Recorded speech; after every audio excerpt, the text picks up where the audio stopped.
What's up, people? It's the Nature Girl 30 here, and yes, I am rocking the pink today. Ow, I kind of bit my tongue. I must be really tired, but anyway, I am rocking the pink today for Susan G. Komen for The Cure. I'm going to be wearing pink for the entire month of October, just in preparation for Susan G. Komen. So, well, not really in preparation, but either or just to support them. I'm actually wearing this to support them, of course. But this is my raw review for September 24th. I am not going to go to all the matches verbatim. I'm just going to go into the matches that actually did stand out for me. Now, I'm going to talk about the opener first because honestly, I really did enjoy the opener. I really did. At first, I didn't think I would because it looked like it was going to be a standard "I'm going to take over the show if I don't get what I want" kind of thing. But I really do believe that this opener really did showcase CM Punk more as a heel than anything else. And I really did not believe at first that he was a true heel until now. Excuse me. He really did kind of showcase himself more as a heel in this segment, and I really did enjoy it. Plus, it actually did show a very tough side of AJ Lee.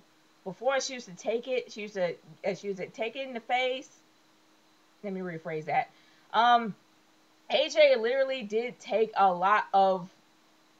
Okay, I can't rephrase this, but either or, AJ, when it came to the verbal beatdowns, when it came to other people berating her, she definitely did just suck it up and walked on. Seriously, she just went on without saying a word. But it shows she's actually taking action. She's tired of being pushed around, and I think that there's going to be a lot of change in her character, especially when she made that threat to that ref. I'm really looking forward to seeing what they're going to do with her character, and I'm hoping that they actually do promote her more. But anyway, moving on from there. The matches themselves weren't really all that bad. They were actually pretty entertaining, especially Dolph Ziggler versus Kofi Kingston. That's one of my favorite matches. In my opinion, that was the main event of the night for me. Because honestly, these guys are wonderful in the ring. They have really great chemistry in the ring, especially Dolph Ziggler. Dolph Ziggler has a tendency to make anybody he's in the ring with look good. And so does Kofi Kingston. In Kofi Kingston, they both showcase themselves really well. And honestly, even though Kofi lost, it really was his game because they had a match that went over at least what 3-4 minutes. I didn't have a timer, but it seemed like it was about at least a good 4 minutes. But either or, it was pretty good, pretty entertaining match. And I think that even though Kofi lost, it really did great for him, um, promotion wise. And it really did great for Dolph because Dolph beat him. But either or, moving on from there. There are so many surprise segments here, and there's so many moments that I could not stand. But let's get into all the positives first. I think that Mick Foley's promo was probably the best promo he's ever done.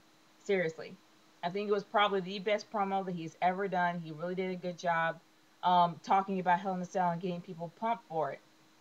And honestly, especially the matches that he was talking about, the old nostalgia matches that he was talking about for Hell in a Cell. I'm gonna be real. Mick Foley versus The Undertaker in the Hell in a Cell match was probably one of the most epic, the most gruesome, the most scary Hell in a Cell matches I've ever seen him be a part of, and that will forever be burned in my brain as one of the best and scariest matches I've ever seen him be a part of. Especially the fact he had a tooth jammed up his nose. Seriously, who can beat that? But it brought back a lot of memories when he was talking about it. And I really do believe that was a great segment because it really did kind of promote CM Punk and kind of made you think. He really did bring a lot of emotion into that segment. If you're a casual fan, you will literally be emotional with everything that Mick Foley had to say. And I think he really did a good job in the segment, especially the fact that he really did kind of hit the nail on the head for a few things he was talking about. But let's move on to another moment. I really was happy to see that Jerry the King Lawler was doing fairly well. I was happy to see him talking. I was happy to see him up. Like seriously, it really did warm my heart the fact that they actually did take a moment to talk to Jerry the King Lawler after everything he's been through, and they gave him his moment to talk. And I really did enjoy that. That really did make me happy. But the main event of the night did kind of leave a lot to think about. Um, Usually when John Cena comes out there, the fact that John Cena came out there prepared with a pipe, you kind of will expect that. The fact that that he has to keep his eyes open for CM Punk. But the thing that got me was the fact that they had Ryback at the very end looking at CM Punk, and it makes you think, okay, they're trying to push this guy to be a WWE champion. Do I really think it's way too fast? But do I think it's a good segment? So I have nothing to, no, I have no hate on that, no hate at all, like none. Um, but there are a few segments that really did irk me. Oh yeah, there's one segment more that I actually did like. I loved the final name for Daniel Bryan and Kane. I love the fact that they're finally Team Hell No. Seriously, I'm happy that they're finally Team Hell No. I'm so happy.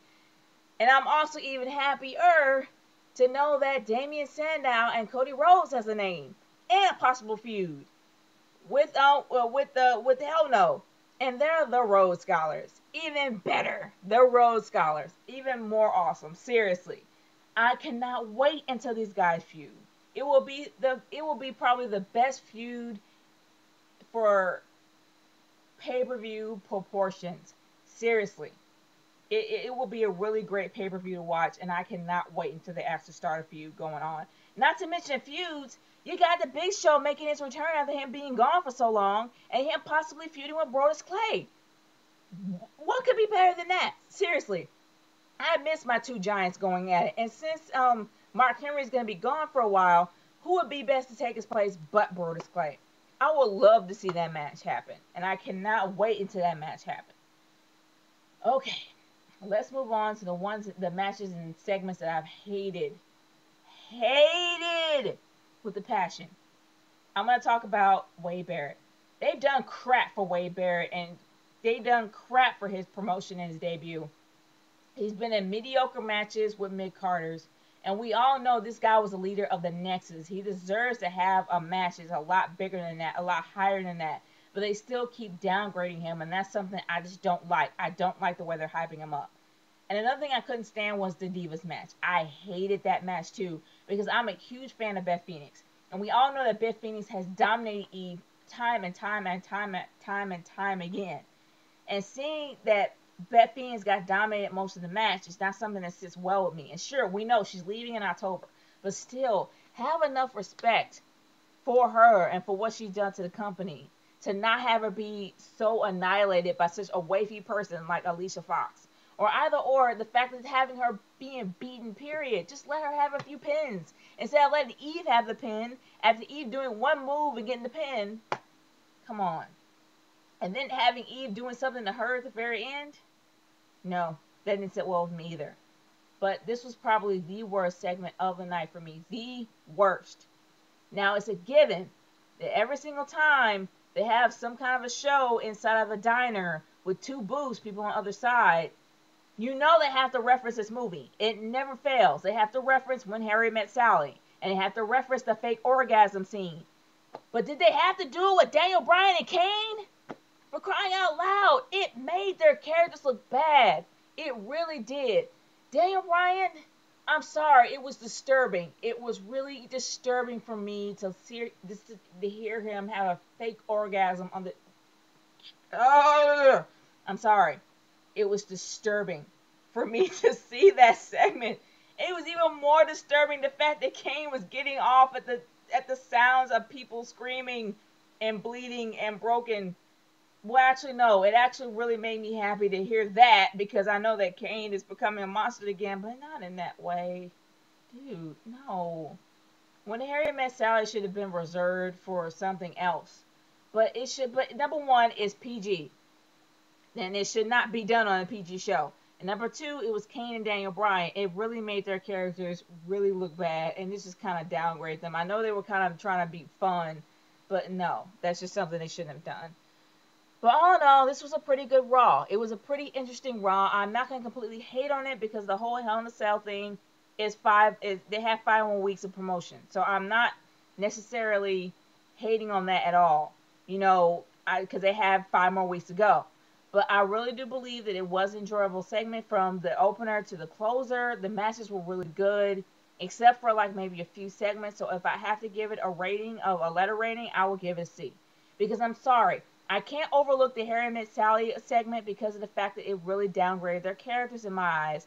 And I cannot overlook the other matches like with Wade Barrett as well as the Divas because it downgraded the other wrestlers as well as their characters. That just didn't fly with me. So yes, I'm giving it a C.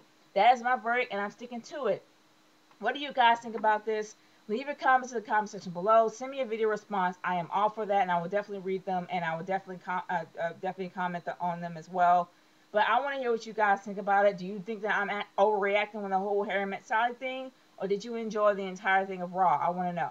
It's Nature Girl 30 signing off. Please support Susan G. Komen for the cure. Peace out. Later.